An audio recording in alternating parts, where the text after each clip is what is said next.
ഒന്നാമത്തെ ചോദ്യം,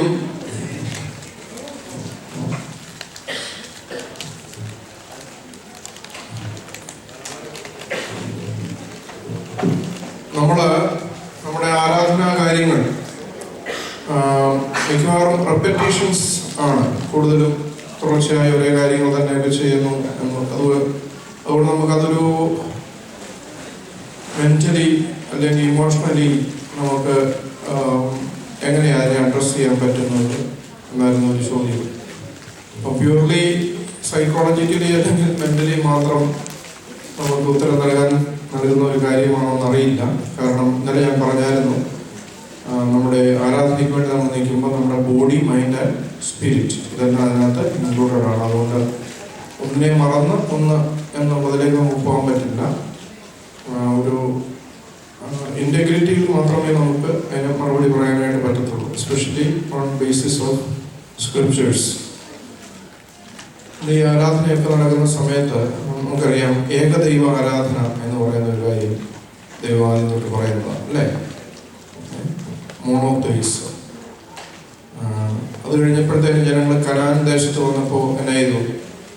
പോളിതെയിസത്തിലേക്ക് പോയി. കനാൻ ദേശത്ത് വന്നപ്പോൾ അവിടെ കനാനിയർ, ഹിത്യർ, ഹിവ്യർ, പെരീസിയർ, ഗൂസിയർ തുടങ്ങിയ അനേക ജാതികൾ. അവർക്ക് ചിങ്ങമാസത്തിലൊരു ദൈവം, കന്നിമാസത്തിലൊരു ദൈവം, കർക്കിടക മാസത്തിൽ വേറെ ദൈവം, കൃഷിക്കൊരു ദൈവം, പിന്നെ കല്യാണം കഴിപ്പിക്കാനായിട്ടൊരു ദൈവം, പ്രൊട്ടക്ഷന് വേണ്ടി ഒരു ദൈവം എന്നൊക്കെ പറഞ്ഞു ഇങ്ങനെ ഉള്ള കൺസെപ്റ്റ്. അത് നമ്മുടെ ചില ശൈലികളിലുമൊക്കെ കടന്നുകൂടിയിട്ടുണ്ടെങ്കിലും ഏകദൈവ ആരാധന എന്നുള്ള ദൈവം ശക്തമായി ഇമ്പോസ് ചെയ്തിരുന്ന ഒരു കാര്യം ഒന്ന് മാത്രം, ഏകദൈവ ആരാധന. അതുപോലെ യേശുക്രിസ്തുവിന്റെ കാലഘട്ടമായപ്പോൾ പഴയ നിയമ കാലഘട്ടത്തിൽ ഉണ്ടായിരുന്ന ഒരു സംഭവമായിരുന്നു പോളിഗമി എന്നുള്ളത്, പറഞ്ഞാൽ ബഹുഭാര്യാത്വം എന്നുള്ളൊരു കാര്യം. എന്നാൽ യേശുക്രിസ്തു പറഞ്ഞു, നിങ്ങളുടെ ഹൃദയ കാഠിന്യ നിമിത്തം അത്രേ മോശയും പ്രവാചകന്മാരും അങ്ങനെയൊക്കെ അനുവദിച്ചത്, ആദിയിൽ അങ്ങനെ ആയിരുന്നില്ല. കാരണം ദൈവം ഉദ്ഘാടനം ചെയ്തപ്പം ഏകഭാര്യാത്വം എന്നൊരു കാര്യം, ഒരു ഭാര്യ. നമുക്ക് ആരാധനാ കാര്യങ്ങളിലും എനിക്ക് തോന്നുന്നു ഇന്ന് പറഞ്ഞില്ലേ, body of Christ, bride of Christ എന്ന് പറഞ്ഞില്ലേ. അപ്പോൾ ക്രിസ്തുവിൻ്റെ മണവാട്ടി സഭ എന്ന് പറയുമ്പോൾ ആ സഭയിൽ നമുക്ക് ഒരു സ്പൗസ് അല്ല, ഒരു പങ്കാളിയെ കൊടുക്കണം. അങ്ങനെയാണ് വൈബ്, ഒരു പങ്കാളിയാകാവും എന്നുള്ളത് വളരെ പ്രാധാന്യമുള്ള കാര്യം. അവിടെയാണ് നമുക്കതിൻ്റെ പൂർണ്ണതയും കംപ്ലീഷനും കുറവുകളോടുകൂടി ഉൾക്കൊള്ളുകയൊക്കെ ചെയ്യുന്നതിൻ്റെ കാര്യങ്ങൾ വരുന്നത് അതുകൊണ്ടാണ്. അതുകൊണ്ട് എനിക്കൊന്നും ആരാധനാ ശൈലിയും ഈ ഒരു ക്രിസ്തു മണവാട്ടി സഭയുമായിട്ടുള്ള ബന്ധം എന്നുള്ള രീതിയിലാണ് നമ്മുടെ ആരാധനാ ശൈലികളെല്ലാം. പിന്നെ നമ്മൾ ഈ ചെയ്യുന്ന കാര്യങ്ങൾ നിങ്ങൾക്കറിയാം, യാചിക്കേണ്ട സമയം ഇതാ കഴിഞ്ഞാൽ പിന്നെ നമ്മൾ ചൊല്ലുന്ന അനഫോറ എന്നാണല്ലോ അതിന് പറയുന്നത്. ആ അനഫോറയ്ക്ക് സത്യത്തിൽ ഒരു അനഫോറ മാത്രമല്ല നമുക്കുള്ളത്. നമ്മളത് അതിൻ്റെ വേരിയേഷൻസ് മനസ്സിലാക്കാത്തത് കൊണ്ടാണ് നമുക്ക് ധാരാളം അനഫോറകളുണ്ട്. 13 അനഫോറകൾ മാറി മാറി ചൊല്ലുന്നുണ്ട്. യാക്കോബിൻ്റെ ക്രമമുണ്ട്, സ്വസ്തോസിൻ്റെ ക്രമമുണ്ട്, ഗസ്ലീബയുടെ ക്രമമുണ്ട്, ഇവാനിയോസിൻ്റെ ക്രമമുണ്ട്, തുടങ്ങി ധാരാളം ക്രമങ്ങൾ അതിനകത്തുണ്ട്. അതുകൊണ്ട് സിസ്റ്റമാറ്റിക്കായിട്ട് ചെയ്യുന്നു എന്നുള്ളതേ ഉള്ളൂ. ഇപ്പം ഞാനൊരു ഉദാഹരണം പറയാം. എഴുതപ്പെട്ട ആരാധനയൊക്കെ എന്തിനാണ് ഉപയോഗിക്കുന്നതെന്ന് ചോദിക്കുമ്പോൾ, എഴുതപ്പെട്ട കാര്യങ്ങളെന്ന് പറയുമ്പം ഞാൻ വൈദിക സെമിനാരിൽ പഠിച്ചുകൊണ്ടിരുന്ന സമയത്ത് ഒരു ഫസ്റ്റ് ഇയർ സ്റ്റുഡൻറ്റിൻ്റെ പ്രസംഗം, അതിനകത്ത് അദ്ദേഹം പ്രസംഗിച്ചു വന്ന കൂട്ടത്തിൽ പറഞ്ഞു, ദാവീദ് ഗോലിയാത്തിനെ എതിരിടുന്ന കാര്യത്തെ പറ്റിയാണ് അദ്ദേഹം പ്രസംഗിക്കുന്നത്. ദാവീദ് ഗോലിയാത്തിനെ എതിരിടുന്ന കാര്യം. അപ്പോൾ അദ്ദേഹം പ്രസംഗിച്ചു വന്ന കൂട്ടത്തിൽ അദ്ദേഹം പറഞ്ഞു, നീ വാളും വടിയുമായി എൻ്റെ നേരെ വരുന്നു. എന്നിട്ട് ഈ പ്രസംഗകൻ പറയുകയാണ്, ഞാനോ നസറായനായ യേശുവിൻ്റെ നാമത്തിൽ നിന്റെ നേരെ വരുന്നു. അതൊരു മിസ്റ്റേക്ക് ഉണ്ടോ അതിനകത്ത്? എന്നാ മിസ്റ്റേക്ക്? ഞാൻ സൈന്യങ്ങളുടെ, കാരണം യേശു ഒന്നും മനുഷ്യാവതാരം ചെയ്തിട്ട് പോലും ഇല്ല. പഴയ നിയമ സംഭവമായത്, മനസ്സിലായത്? ഇതൊരു വലിയ പ്രശ്നമാണ്. ഇപ്പൊ ആരാധനയ്ക്ക് ഞാൻ പറഞ്ഞ വൈദിക സെമിനാരി ഫസ്റ്റ് ഇയർ സ്റ്റുഡൻറ്റ് എല്ലാവർക്കും സംഭവിക്കാം. ഞങ്ങൾ അങ്ങനെ മോൾഡ് ചെയ്ത് പിന്നെ അതൊന്ന് ക്ലിയർ ചെയ്ത് പരസ്പരം അങ്ങോട്ടും കാര്യങ്ങളെല്ലാം പറഞ്ഞു. ഇപ്പോഴും കുറവുകളും കുറ്റങ്ങളും കാണും. അച്ഛനും ചെയ്യുന്നതിലും ഞാൻ ചെയ്യുന്നതിലും ഓരോരുത്തർ ചെയ്യുന്നതിലും നിങ്ങൾ നോക്കിക്കഴിഞ്ഞാൽ എന്തെങ്കിലും കുറ്റങ്ങൾ കാണുമായിരിക്കും. അപ്പം അത് കറക്റ്റ് ചെയ്ത് മുന്നോട്ട് പോവുക എന്നുള്ളതാണ്. അതുകൊണ്ട് എഴുതപ്പെട്ട ആരാധന വെച്ചിരിക്കുന്നതിൻ്റെ അർത്ഥം, ഒന്നാമത്തെ കാര്യം, നിങ്ങൾ 2 Timothy chapter number 3 verse number 14 onwards പെട്ടെന്നൊന്ന് വായിക്കാം. 2 തിമോത്തിയോസ് 3-ാം അധ്യായം 14 മുതലുള്ള വാക്യങ്ങൾ പെട്ടെന്ന്.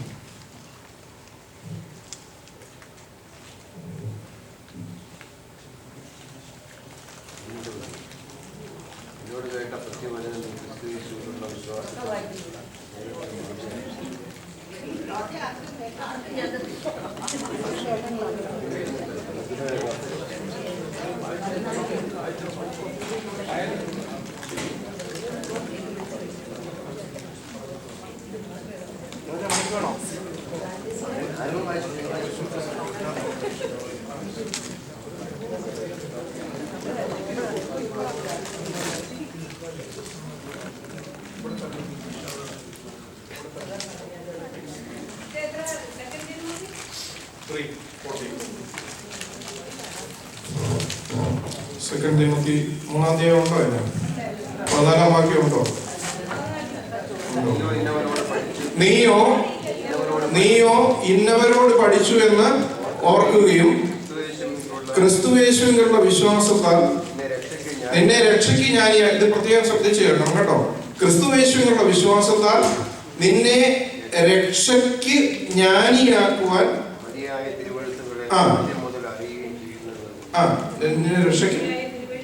നിന്നെ രക്ഷയ്ക്ക് ജ്ഞാനിയാക്കുവാൻ നല്ല വാക്ക്.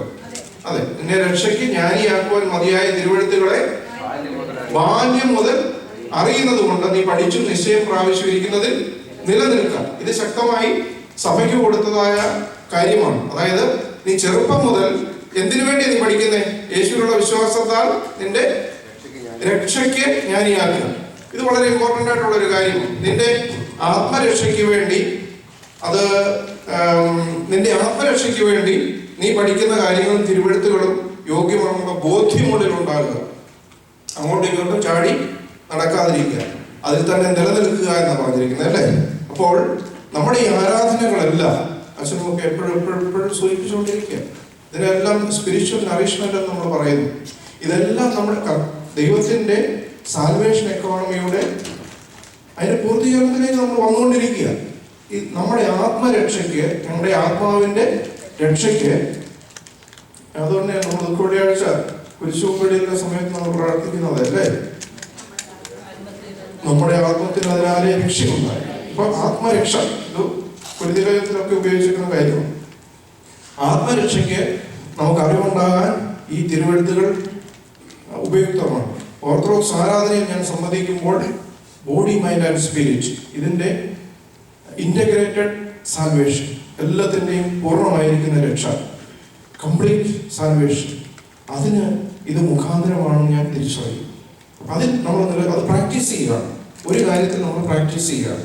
അതുകൊണ്ട് അത് ഒരു ലിറ്റർജിക്കൽ കലണ്ടർ ഉണ്ടാക്കുന്നു ഒരു വർഷത്തെ. ആ ലിറ്റർജിക്കൽ കലണ്ടറിൽ യേശുക്രിസ്തു മനുഷ്യാവതാരം ചെയ്തു വന്ന് നമ്മളെ രക്ഷയ്ക്ക് ഉപയുക്തമാക്കിയ എല്ലാ വിധങ്ങളെയും ഒരു വർഷത്തെ ആരാധനയിൽ ഓർക്കുക. നിങ്ങൾ ചെറുപ്പത്തിൽ നിങ്ങൾക്ക് ഓശാനയൊക്കെ കാണുന്ന വലിയ സന്തോഷമായിരുന്നു, അല്ലേ? ഇപ്പോഴും സന്തോഷമാണ്. പക്ഷേ ചിലർക്കെങ്കിലും ആവർത്തന വിരസത തോന്നും. നിങ്ങൾ 60 വയസ്സുള്ളവരോടും 80 വയസ്സുള്ളവരോടും എനിക്ക് പറയാനുള്ളത്, നിങ്ങൾ മാത്രമല്ലല്ലോ സഭയിൽ ആരാധനയ്ക്ക് വേണ്ടി നിൽക്കുമ്പോൾ നിങ്ങൾ ചെറുപ്പത്തിൽ എന്ത് സന്തോഷം അനുഭവിച്ചോ അതേ സന്തോഷം അനുഭവിക്കുന്ന കുഞ്ഞുങ്ങൾ നിങ്ങളുടെ മുമ്പിലുണ്ട്. അച്ഛനെ രാവിലെ വിഷയം അവതരിപ്പിച്ചപ്പോൾ പറഞ്ഞു, ഇതെല്ലാം വിശുദ്ധന്മാർക്ക് വേണ്ടി മാത്രമല്ല, നിങ്ങൾ ഇത്രയെല്ലാം പഠിച്ചോ, ഡിഗ്രി പഠിച്ചോ, എന്നാൽ സഭയിൽ നിന്ന് നിങ്ങൾ അങ്ങോട്ട് മാറി വേറൊരു ആരാധനാ ശൈലി നിങ്ങൾക്ക് തരാം, ഇല്ല. ഇതെല്ലാം ഇതിനകത്ത് ഉൾക്കൊള്ളുന്നതായ കാര്യം മനസ്സിലായി. അപ്പൊ അതുകൊണ്ടാണ് നമ്മുടെ ആവർത്തന വിരസത നമുക്ക് തോന്നുന്നതിന്റെ ഒരു കാര്യം, ഒരു വർഷത്തെ ലിറ്റർജിക്കൽ ക്രമീകരണം നമ്മൾ കൃത്യമായി ചെയ്ത് അത് പഠിച്ചു നിശ്ചയം പ്രാപിച്ചു നമ്മുടെ ആത്മരക്ഷയ്ക്ക് വേണ്ടി അത് മതി എന്നുള്ളത്. അതുകൊണ്ടാണ് ഒത്തിരി ഇപ്പൊ ഈയിടെ എവങ്കേലിയൻ വായനകളൊക്കെയാണ് തന്നെ ഒന്ന് പുതുക്കി പുതിയ വായനകളൊക്കെ ഇടയ്ക്കിടയ്ക്കൊക്കെ മാറി ഉപയോഗിക്കുന്നത്. അപ്പൊ ഈ ആരാധന വർഷത്തിൽ കലണ്ടറിൽ നമുക്ക് യേശുക്രിസ്തുവിന്റെ ജീവിതത്തോട് ചേർന്ന് മോറാനായ കാര്യങ്ങൾ നമുക്ക് നൽകിയിരിക്കുന്നത്, അതിന് പിന്നെ പ്രത്യേകിച്ച് മാറ്റങ്ങളൊന്നും വരുത്തേണ്ട കാര്യമില്ല. ഇതെല്ലാം നമ്മുടെ ആത്മരക്ഷയ്ക്ക് മതിയായതാണ് എന്ന പിതാക്കന്മാർ നമുക്ക് നൽകിയിരിക്കുന്നു.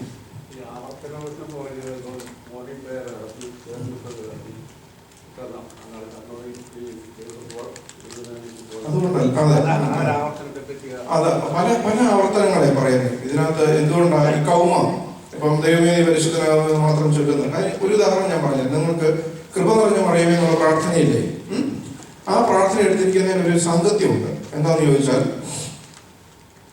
ഇന്നു മുതൽ എല്ലാ തലമുറകളും എന്നെ ഭാഗ്യവതി എന്ന് വാഴ്ത്തും. അപ്പൊ അതൊരു പ്രൊഫസിയാണ്. എങ്ങനെ അറിയാം? പരിശുദ്ധാത്മാവ് പറഞ്ഞ കാര്യം അല്ലേ, ചുമ്മാ പറഞ്ഞല്ല. പരിശുദ്ധാത്മാവിൽ നിറഞ്ഞ് അതിനാ മാഗ്നിഫിക്കറ്റ് ഓഫ് മറിയം, മാവൂർഗോ എന്നാണ് അതിന് പറയുന്നത്. അപ്പൊ പരിശുദ്ധാത്മാവ് നിറഞ്ഞു പറയാം. അപ്പൊ അത് കർത്താവിന്റെ രക്ഷണീയ പ്രവർത്തനത്തിൽ മറിയമ്മയെ ഭാഗ്യവതി എന്ന് വാഴ്ത്തണം. അങ്ങനെ വാഴ്ത്തണമെങ്കിൽ പിതാക്കന്മാര് ചിന്തിച്ചു, മറിയാം ഭാഗ്യവതിയ, ചിലർ പറയും മറിയാം നല്ല ഒരു സ്ത്രീയാ, മറിയാൻ കുഴപ്പമില്ല. ഇങ്ങനെ പറഞ്ഞുകൊണ്ടിരിക്കാനല്ല നമ്മൾ പറയുന്ന ഭാഗ്യവതി എന്ന് വാഴ്ത്തുന്ന പ്രാർത്ഥന ഏതാ? കൃപ നിറഞ്ഞ മറിയമേ നിനക്ക് നമ്മുടെ കർത്താവ് ഇതായി പറഞ്ഞതാ. ഗബ്രിയേൽ മാലാഖ പറഞ്ഞ കാര്യം വേദപുസ്തകത്തിലെ വാക്യം, സ്ത്രീകളിൽ നീ അനുഗ്രഹിക്കപ്പെട്ടോളൂ, നിന്റെ ഉദരഫലം അനുഗ്രഹിക്കപ്പെട്ടത്. ആര് പറഞ്ഞതാ? എങ്ങനെ പറഞ്ഞതാ? പരിശുദ്ധാത്മാവ് പറഞ്ഞ എലിസബത്ത് പറഞ്ഞ കാര്യമാണ്. മനസ്സിലായോ? അപ്പൊ പിതാക്കന്മാർ തലമുറകൾ മറിയമ്മനെ ഭാഗ്യവതി എന്ന് വാഴ്ത്താൻ വേണ്ടി ഒരു പ്രാർത്ഥന നൽകിയിരിക്കുന്നു. അത് വേദപുസ്തകത്തിൽ നിന്നുള്ള ദൈവവചനമല്ലാതെ മറ്റൊന്നില്ല. അത് അതിന്റെ അൾട്ടിമേറ്റാണ്. ആ അൾട്ടിമേറ്റ് പ്രയറാണ് നമ്മൾ എടുത്തിരിക്കുന്നത്. മനസ്സിലായോ?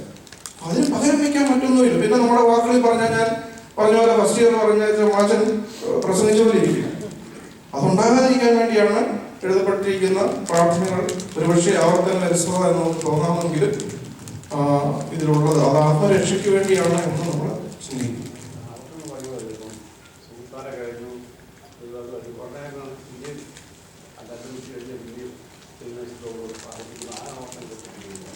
പറയുന്നു അത് ഓരോ കൗമാകളും എൻ്റെ തുടങ്ങുകയും ചെയ്യുന്ന സമയത്ത് ചിലപ്പം പിന്നെ എല്ലാം കൂടെ ചെല്ലാൻ സമയം കിട്ടത്തില്ല. അതുകൊണ്ട് ഒരു കൗമ ചിലപ്പോൾ സ്കിപ്പ് ചെയ്യും.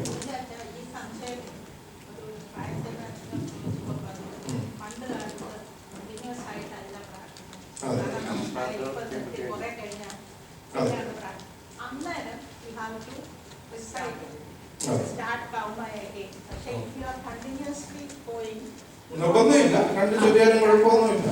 പക്ഷെ നമ്മള് സമയമനുസരിച്ചില്ലേ, മൂന്നാം നമസ്കാരം, മോർണിംഗ് നമസ്കാരം, രാത്രി നമസ്കാരം, അതെല്ലാം അതെല്ലാം അതേപോലെ തന്നെ. കൂടുതൽ ദൈവമേ നീ പരിശുദ്ധനാകുന്നു പറയുമ്പോൾ എന്തോ നമ്മൾ അർത്ഥമാക്കുന്നത്, ഞങ്ങള് നീ പരിശുദ്ധനാകുന്നു, പക്ഷെ ഞങ്ങൾ അതാ. അത് നമ്മൾ 2-3 പ്രാവശ്യം ഓർക്കുന്നതിന് തന്നെ കുഴപ്പമൊന്നുമില്ല. നമ്മുടെ ആരാധനയിൽ ഈ നേരിട്ടുള്ള ആരാധനയെ മാറിയെന്നേ പറയുന്നില്ല, അത് ചോദിക്കുമായിരുന്നു. ഈ മധ്യസ്ഥ പ്രാർത്ഥന നമ്മുടെ ആരാധനയിൽ ഒത്തിരി സമയത്താണ് നമ്മുടെ ആരാധനയിൽ അതിന് പ്രാധാന്യമായിട്ട് വരുന്നത്. കാരണം ഈ അതെന്തെങ്കിലും ബൈബിളിക്കലായിട്ടുള്ള അടിസ്ഥാനമുള്ള കാര്യങ്ങളാണ്. നമ്മൾ പണ്ട് കാലം ഒന്നാമത് മനസ്സിലാക്കേണ്ട, നമ്മുടെ ഈ ഹോളി കുർബാനയില്ലേ, അതിനകത്ത് സത്യത്തിൽ ഈ തുബ്ദൻ നമ്മൾ നടത്തുമല്ലോ. തുബ്ദൻ നടത്തി കഴിയുമ്പോൾ കഴിഞ്ഞു, ഇന്റർസെസറി പ്രയർ ഒക്കെ അവിടെ കഴിയേണ്ടതാണ്. കുക്കിലിയോ എന്ന് പറയുന്ന കാര്യം ഇപ്പോഴും നിങ്ങൾ സിറിയക്ക് ആരാധന പരിശോധിച്ചാൽ നമുക്കറിയാം. ഒരന്ന് പെരുന്നാളുകൾ ദിവസം വരുന്ന സമയത്ത് മാത്രമാണ് ഇന്നാൾ സ്തുതിയോടും രാജമകൾ എന്നുള്ളത് മാതാവിന്റെ പെരുന്നാളുള്ള ദിവസങ്ങളിലാണ്. അല്ലെങ്കിൽ അതുപോലെ മധ്യസ്ഥ തുയോബ ഞങ്ങൾ നടത്തുമ്പോഴും എല്ലാ പ്രാർത്ഥനകളും ഉണ്ട് മാതാവിന്റെ മധ്യസ്ഥതയിൽ. മാതാവിനെ പ്രത്യേകിച്ച് ഓർക്കുന്ന ആ മധ്യസ്ഥതയിൽ, മാതാവിന്റെ പ്രത്യേക മധ്യസ്ഥയിൽ അഭയം പ്രാപിക്കുന്നവർക്ക് വേണ്ടി, അല്ലെങ്കിൽ വിശുദ്ധന്മാരുടെ മധ്യസ്ഥയിൽ അഭയം പ്രാപിക്കുന്നവർക്ക് സെപ്പറേറ്റ് പ്രയർ.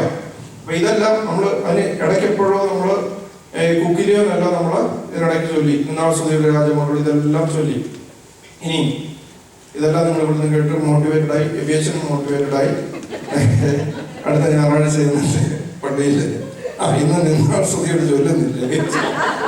അച്ഛൻ്റെ അവസ്ഥ ആലോചിച്ച് ചോദിക്കണമെങ്കിൽ മനസ്സിലായോ? അപ്പം അതെല്ലാം നമ്മളൊരു ക്രമീകരണം അനുസരിച്ച് ചെയ്തു പോവുക എന്നുള്ളത് മനസ്സിലാക്കുക, കാര്യങ്ങൾ മനസ്സിലാക്കിയതിനു ശേഷം ഇന്ന് നമ്മൾ ചാർത്തുനീതിയെ 2 പ്രാവശ്യം പോയിട്ട് ഇന്ന് ഞാൻ ചൊല്ലി. എന്തുകൊണ്ടാണെന്നറിയാമോ? ശനിയാഴ്ച എന്ന് പറയുന്ന ദിവസം വാങ്ങിപ്പോയല്ല ആചാര്യന്മാരെയും വിശ്വാസികളെയും ഓർക്കുന്നതായ ദിവസമാണ്. അതുകൊണ്ട് സ്പെഷ്യൽ അത് ചൊല്ലി.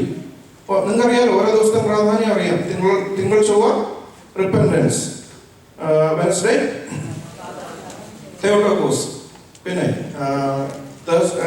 Thursday all saints, including Nibio, Sliho, Sahado, and Friday, meditating, sleep on.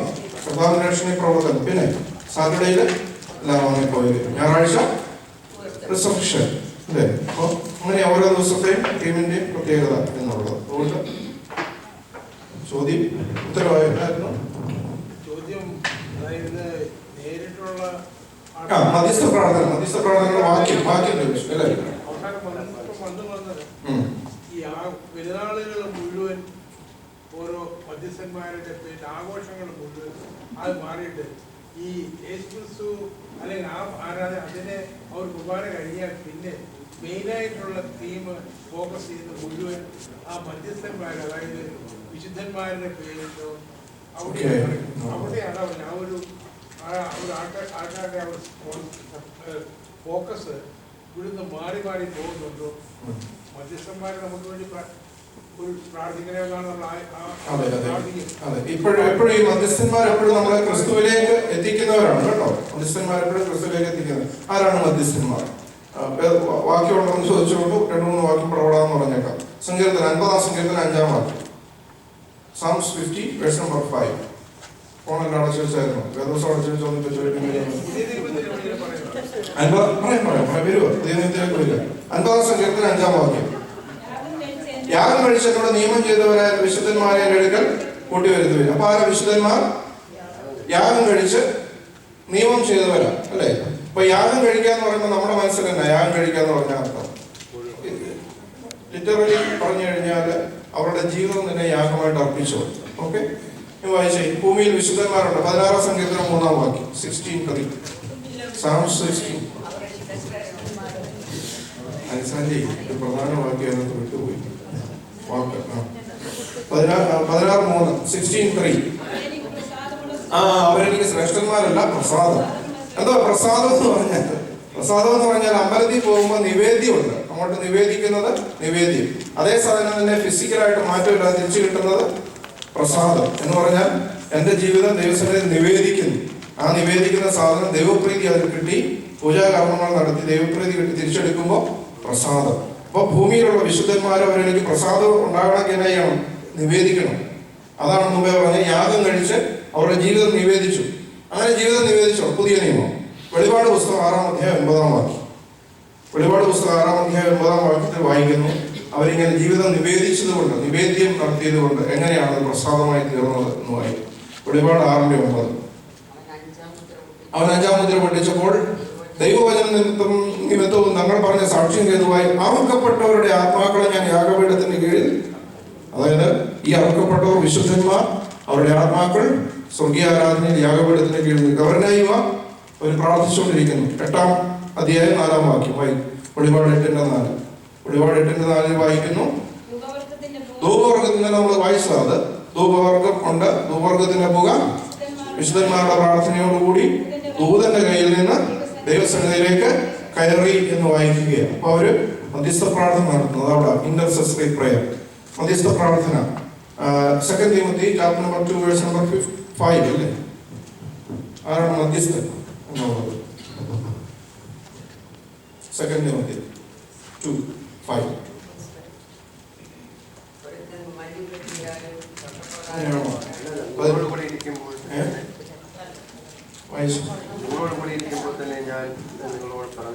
രണ്ടിന്റെ 5 വായിക്കുന്നത്.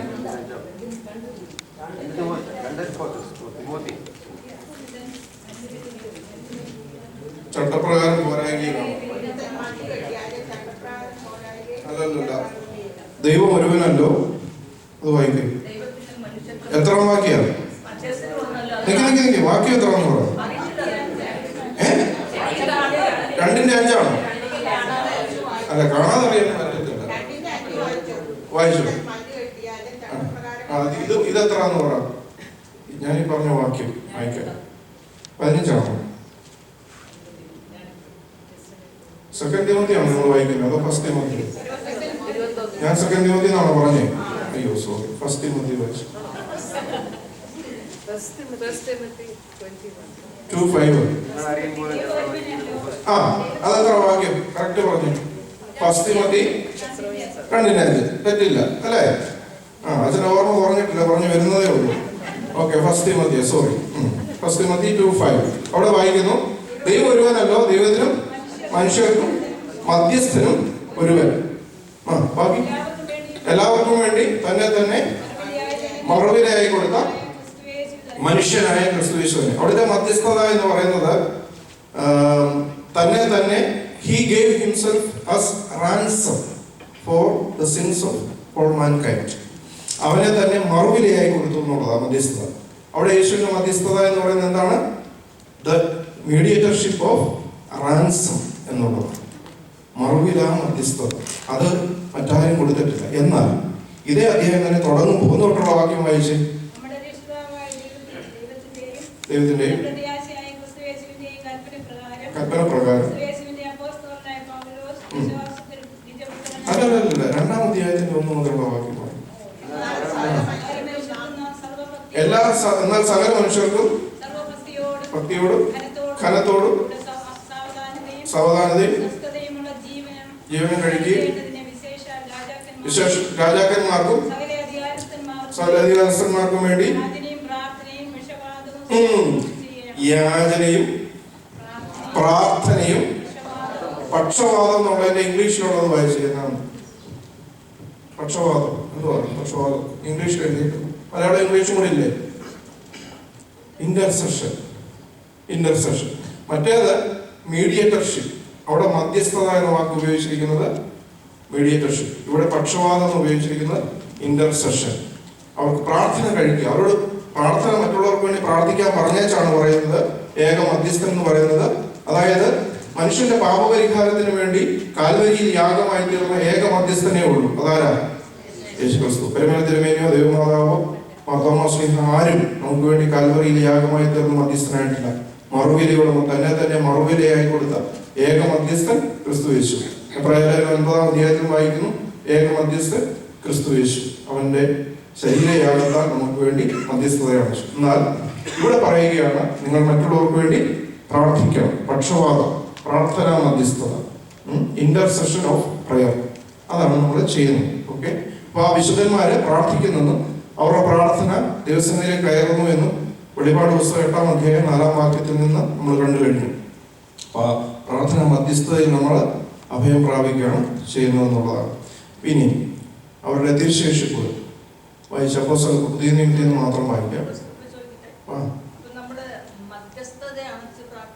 നമുക്ക് മലയാളത്തിൽ ഒരു വാക്കേ ഉള്ളൂ. പക്ഷവാദം എന്നുള്ളതിനും ഈ ഇന്റർസെഷൻ എന്നുള്ളതിനും മീഡിയേറ്റർഷിപ്പ് എന്നുള്ളതിനും എല്ലാം നമ്മൾ ഒരു വാക്കാണ് ഉപയോഗിക്കുന്നത്. അത് ഇന്റർചേഞ്ചബിളി ഉപയോഗിക്കുന്നതുകൊണ്ടേ പ്രശ്നം. ഈ മധ്യസ്ഥത പ്രാർത്ഥന മധ്യസ്ഥത. ഓക്കെ, വായിക്കും.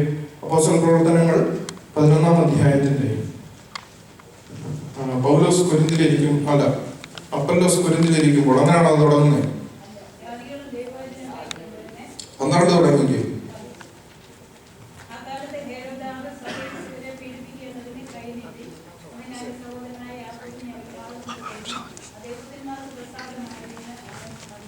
ഒന്ന് സ്റ്റോപ്പ് ചെയ്തു.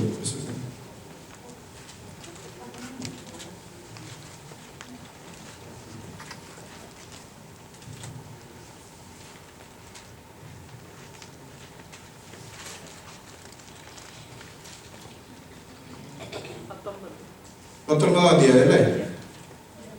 19-ാം അധ്യായം. സോറി, 11 മനസ്സിലാക്കുക. ഇത് പറയാൻ ഉദ്ദേശിച്ച കാര്യമല്ല, അതുകൊണ്ട് താങ്ക് യു. അപ്പൊ 19 അപ്പല്ലോസ് കൊരിന്തിലിരിക്കുമ്പോൾ അത് താഴോട്ട് വായിച്ചു വന്നിട്ട് ഈ പൗലോസ് ശ്ലീഹ എഫേസോസിൽ പോയി. അവിടെ ബഹളം ഉണ്ടാക്കാതെ പൗലോസ് ശ്ലീഹ എഫേസോസിൽ പോകുന്നു. അങ്ങനെ 8-ാം വാക്യം വായിച്ചു.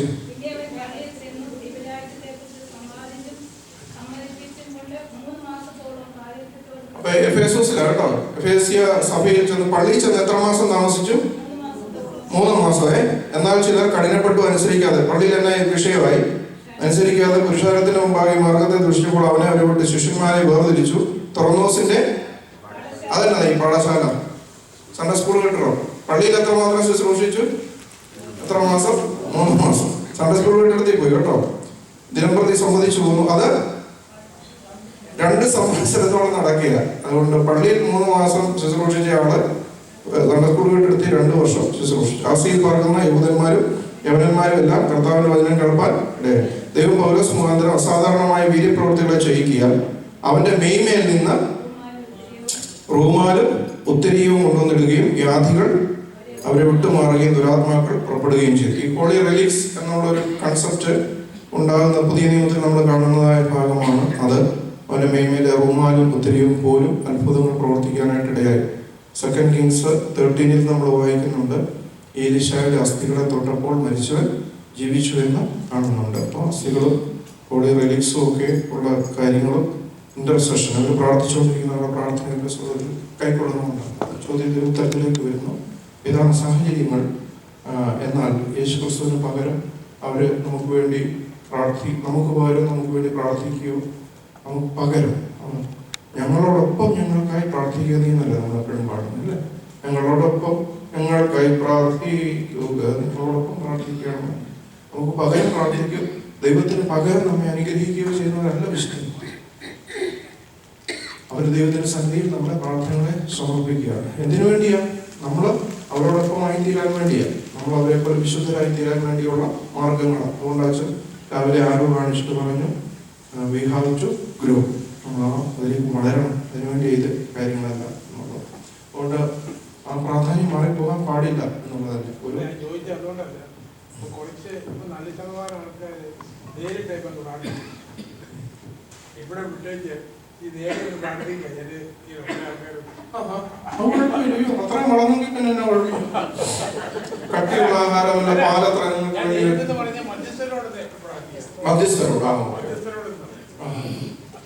ഓക്കെ.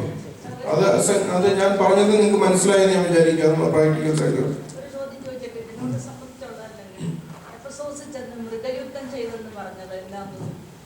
അതെനിക്ക് തോന്നുന്നു ഈ ഏതോ ഒരു ജീവി, ഏത് ജീവിയാണെന്ന് നമുക്കറിയാൻ പാടില്ല.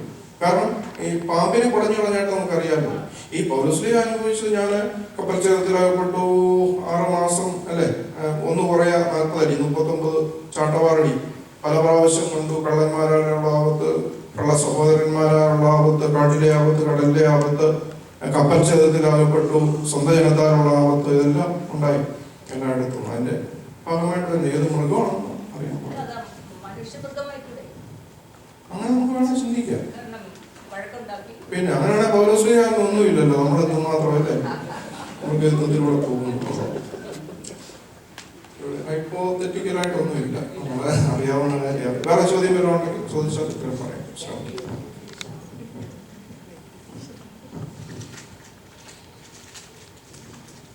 ആരാധന കാര്യങ്ങൾ ഇത്രയും കാര്യങ്ങൾ. വേറെ എന്തെങ്കിലും ഉണ്ടെങ്കിൽ ചോദിച്ചാൽ ഉത്തരം പറയാൻ ശ്രമിക്കാം. അല്ലെങ്കിൽ നമുക്ക് പെട്ടെന്ന് 1-2 കാര്യങ്ങളിലേക്കൊന്ന് പോകേണ്ടതായിട്ടുണ്ട്. അതുകൊണ്ട് ജനുവനായിട്ട് ക്വസ്റ്റ്യൻ. ഓക്കെ, വേറൊരു ക്വസ്റ്റ്യൻ ആയിരുന്നു. നമ്മുടെ മർത്തോമാ സഭയിൽ നിന്ന് അവിടുന്ന് ഇവിടുന്നൊക്കെ വരുമ്പോൾ നമുക്ക് പള്ളി കുർബാന കൊടുക്കുന്നില്ല എന്നുള്ള വിഷയം വലിയ പ്രശ്നമാണ്. അത് ഉത്തരവൊന്നും കണ്ടെത്താൻ പറ്റാത്തൊരു കാര്യം. എന്തുകൊണ്ടെന്ന് മാത്രം ഞാൻ പറയാം. ഇപ്പം അതിന്റെ പ്രാക്ടിക്കൽ സൈഡ് മാത്രം സംസാരിക്കാം. പുരുഷൻ അപ്പനെയും അമ്മയും വിട്ട് ഭാര്യയോട് പറ്റിച്ചേരും. അവരിരുവരും ഒരു ശരീരം എന്ന് പറഞ്ഞാൽ അവരെ ഏത് ആരാധനാ ക്രമീകരണത്തിലാണ്, നമ്മുടെ കാഴ്ചപ്പാടാണ് ഞാൻ പറയുന്നത് കേട്ടോ. അവരേത് ആരാധനാ ക്രമീകരണത്തിലാണ് ഓർത്തഡോക്സിൽ നിന്ന് മർത്തോമായിലേക്ക് പോയെങ്കിൽ അവര് അവിടെ ഒന്നിച്ച് ഭാര്യയും ഭർത്താവും കുഞ്ഞുങ്ങളും ഒന്നിച്ച് അവിടെ ആരാധിക്കുക എന്നുള്ളത് അവരുടെ കുടുംബത്തിന്റെ നന്മയ്ക്കും വളർച്ചയ്ക്കും വേണ്ടി ആവശ്യമായ കാര്യമാണ് എന്ന് നമ്മുടെ കാഴ്ചപ്പാട്. അവർ എവിടെയാണോ അവിടെ അവർ ചൂസ് ചെയ്തൊരു കാര്യമാണ് അല്ലേ. ആ ഒരു സഭയിലേക്ക് നമ്മൾ പോകുന്നു, ഡിനോമിനേഷനിൽ പോകുന്നു, അല്ലെങ്കിൽ വേറെ പുറത്തേക്ക് പോകുന്നു. അപ്പൊ അവിടെ ആരാധിക്കുക എന്നുള്ളത് പ്രധാനപ്പെട്ട കാര്യമാണ്. ഇനി ഇവിടെ മാമോദിസ ഏറ്റു എന്നുള്ളത് കൊണ്ട് ഇവിടെ വന്ന് കുർബാന അനുഭവിക്കാൻ വേണ്ടി ശ്രമിക്കുമ്പോൾ ഒരു പ്രാക്ടിക്കൽ ഡിഫിക്കൽറ്റി ഞാൻ പറഞ്ഞുതരാം. എൻ്റെ അടുത്ത് ഒരു മകള് ഇതുപോലെ വന്നു കുർബാന അനുഭവിക്കാൻ. അപ്പൊ അവളുടെ ഭർത്താവും കുഞ്ഞുങ്ങളും വന്നിട്ടുണ്ട് പള്ളിയിൽ. അവർക്ക് കുർബാന നമ്മൾ കൊടുക്കുന്നില്ല. ഒരു CSI ഡിനോമിനേഷനിലായതുകൊണ്ട് ഇവിടെ ഓർത്തഡോക്സിൽ നിന്ന് അങ്ങോട്ട് വിവാഹം ചെയ്ത് അയച്ചതുകൊണ്ട് ഇവിടെ കുർബാനയ്ക്ക് അവളുടെ ആഗ്രഹമുണ്ട്. അവൾ അങ്ങനെ പറ്റില്ല അല്ലാതെ. അതുകൊണ്ട് അവളുടെ ആഗ്രഹം കൊണ്ട് അവൾ വരുന്നതാണ്. പക്ഷെ ഞാൻ അവളെ പറഞ്ഞ് മനസ്സിലാക്കേണ്ടി വന്നു, കുഞ്ഞെ നിന്നെ വിവാഹം ചെയ്ത് അയച്ചിരിക്കുന്നത് ഇന്നകത്തായതുകൊണ്ട് അവിടെ ഒരു സെപ്പറേഷൻ കുഞ്ഞുങ്ങൾ പോലും ചിന്തിക്കാൻ പാടില്ല. അമ്മയ്ക്ക് മാത്രം അവിടുന്ന് കുർബാന എടുക്കുന്നു. ഞങ്ങൾക്ക് കിട്ടുന്നില്ല. അപ്പോൾ അത് വീണ്ടും നമ്മുടെ സഭയും ഡീഗ്രേഡ് ചിന്തിക്കാനും അല്ലെങ്കിൽ അവരുടെ കുടുംബത്തിൽ ചില വീടുകളിൽ കണ്ടിട്ടില്ലേ, ഒരാൾ ബന്ധുക്കോസിലായിരിക്കും, ഒരാൾ തങ്ങൂരിലൂടായിരിക്കും, ഒരാൾ ഇപ്പുറത്തായിരിക്കും, വേറെ ഇതിലായിരിക്കും, വൈകിട്ട് പ്രാർത്ഥിക്കാനിരിക്കും, ഒരാൾ കിഴക്കോട്ടിരിക്കും, ഒരാൾ പടിഞ്ഞാട്ടിരിക്കും, ഒരാൾ വടക്കോട്ട്. പാലയ്ക്ക എന്ന് കേട്ടിട്ടില്ല എന്നാണ്, പാലയുടെ ഇങ്ങനെ 4 വശത്തോട്ടിരിക്കും എന്ന് പറഞ്ഞതുപോലെ അങ്ങനെ പ്രാർത്ഥിക്കാനിരിക്കരുത്. അപ്പോൾ ആ ഒരു ഉദ്ഗ്രഥനവും ഏകയോജ്യ ഹാർമണിയും ഉണ്ടാകാൻ വേണ്ടി ഈ കാര്യങ്ങളൊക്കെ പറയുന്നു. അതുകൊണ്ടാണ്, അതല്ലാതെ കുർബാന അനുഭവിച്ചാൽ ഉടനെ ഇവിടുന്ന് മുഹമ്മദ് സാഹിബിന്റെ കൂടെ കുർബാന അനുഭവിച്ചാൽ വലിയ പ്രശ്നമുണ്ടെന്നുള്ള രീതിയിലൊന്നുമല്ല. ചിലരങ്ങനെ ചെയ്യാറുണ്ടായിരിക്കും. ഇപ്പം എന്നെ സംബന്ധിച്ച് പറഞ്ഞാൽ എൻ്റെ ഭാര്യ മാതാവ് മർത്തോമ സഭയിൽ നിന്നാണ്. ഞാൻ വിവാഹം കഴിച്ചത് മർത്തോമയിൽ നിന്നാണ്. എന്ന് പറഞ്ഞാൽ എൻ്റെ ഭാര്യയെ മാമോദീസ നൽകിയത് എൻ്റെ ഭാര്യ മാതാവിൻ്റെ പള്ളിയിൽ ആണ്. അത് ഓർത്തഡോക്സ് പള്ളിയാണ്. ഓർത്തഡോക്സിൽ മാമോദീസ മുങ്ങിയ ആളാണ്. ഒരു മർത്തോമയിലായിരുന്നു. അപ്പോൾ നമ്മൾ സാധാരണ മർത്തോമയിൽ നിന്ന് വിവാഹം കഴിക്കാനായിട്ട് സ്വീകരിക്കുമ്പോൾ മൂറൻ കൊടുത്തിട്ടാണ് നമ്മൾ ചെയ്യുന്നത്. പക്ഷെ എൻ്റെ ഭാര്യയുടെ കാര്യത്തിൽ ആ ഒരു കാര്യം ആവശ്യമായിട്ട് വന്നില്ല. പ്രാക്ടിക്കൽ സൈഡായിട്ട് നിങ്ങൾ മനസ്സിലാകാൻ വേണ്ടി പറയുക കേട്ടോ. മാമോദീസ അവിടെ ആയിരുന്നത് കൊണ്ട് സ്വീകരിച്ചു എന്നുള്ളൂ. എന്നാൽ എൻ്റെ മദറിലോയ്ക്ക് ഇതുവരെ ഞാൻ കുർബാന കൊടുത്തിട്ടില്ല. എനിക്കങ്ങനെ കൊടുക്കണം എന്നുള്ള ഇതിലേക്ക് ഞാൻ അത്രയും ഇതിലേക്ക് വന്നിട്ടില്ല. എൻ്റെ പെങ്ങളെ വിവാഹം ചെയ്ത് അയച്ചത് മർത്തോമ സഭയിലാണ്. പെങ്ങൾക്കും ഞാൻ ഇതുവരെ കുർബാന കൊടുത്തിട്ടില്ല. അവർ ഓർത്തഡോക്സ് പള്ളികളിൽ പോയി കുർബാന അനുഭവിക്കുന്നുണ്ടാവാം, പക്ഷേ ഉണ്ടാവാം. പക്ഷെ നാളെ ചിലപ്പോൾ ഞാൻ അത് ഡിസ്ക്രിപ്ഷനുണ്ട്. ഓരോ പുരോഹിതനും ചിന്തിച്ച് വേണമെങ്കിൽ ചെയ്യാവുന്ന കാര്യങ്ങളുണ്ട്. പക്ഷെ പ്രാക്ടിക്കലി ഞാൻ പ്രാക്ടീസ് ചെയ്യുന്ന കാര്യം ഇപ്പം എങ്ങനെയാണ് കഴിവത് ഞാൻ പറഞ്ഞു കൊടുക്കാറുണ്ട് എന്നുള്ളതേ ഉള്ളൂ. അതുകൊണ്ട് ആ കുടുംബത്തിൽ നമ്മളായിരിക്കുന്ന ആ കുടുംബത്തിൽ ഒരു ഐക്യം സമഗ്രതയും അവിടെ ഉണ്ടാകുന്നതിന് വേണ്ടി ആണ് ഈ കാര്യങ്ങൾ പ്രാക്ടീസ് ചെയ്യേണ്ടതെന്ന് മാത്രമേ ഉള്ളൂ എന്നുള്ളതാണ് എനിക്ക് അതിനകത്ത് പറയാനുള്ള മറുപടി. അതുകൊണ്ട് നമ്മുടെ ഈ വിശ്വാസ പ്രമാണം കഴിയുമ്പോൾ കഥ കളയ്ക്കുമെന്നൊക്കെ പറഞ്ഞില്ലേ, ആർച്ച് ലീഗൻ വിളിച്ചു പറയുമായിരുന്നു, നമ്മുടെ ഈ കുർബാന അനുഭവിക്കാൻ സാധിക്കാത്തവരും വിശ്വാസം പഠിച്ചുകൊണ്ടിരിക്കുന്നവരും മാമോദീസ സ്വീകരിക്കാത്തവരും എല്ലാം പുറത്തു പോകണമെന്നൊക്കെ പറഞ്ഞായിരുന്നു. അത് രഹസ്യം രഹസ്യം ഉടയോനരുളി രഹസ്യം എനിക്കും. 12 അപ്പോസ്തലന്മാരെയുമായിട്ട് കർത്താവ് ഈ എല്ലായിടത്തും ആയിരക്കണക്കിന് ആൾക്കാരെ സൗഖ്യമാക്കിക്കൊണ്ട് നടന്നതാണ്. ഒറ്റയോട് പോയിട്ടുള്ളത്. പക്ഷേ വിശുദ്ധ കുർബാന സ്ഥാപിക്കാൻ നേരം ഞാൻ പറയുന്നൊന്ന് കേൾക്കണേ. വിശുദ്ധ കുർബാന സ്ഥാപിക്കാൻ നേരം എവിടെയായി? വിരിച്ചൊരുക്കിയ മാളികയിൽ. അവിടെ എത്ര പേര് മാത്രമേ ഉള്ളൂ? അത്രേ ഉള്ളൂ. അതുകൊണ്ടാണ് നമ്മൾ അതിനത്ര പ്രാധാന്യം കൊടുത്തുകൊണ്ട് പള്ളിക്കൊക്കെ ഇത്രയും കോടിക്കണക്കിന് രൂപ നമ്മൾ മുടക്കുകയൊക്കെ ചെയ്യുന്നതിൻ്റെ കാര്യം ഓക്കെ. അറിയാവുന്നതാണ് പറയാം, ഇല്ലെങ്കിൽ പഠിച്ചിട്ട്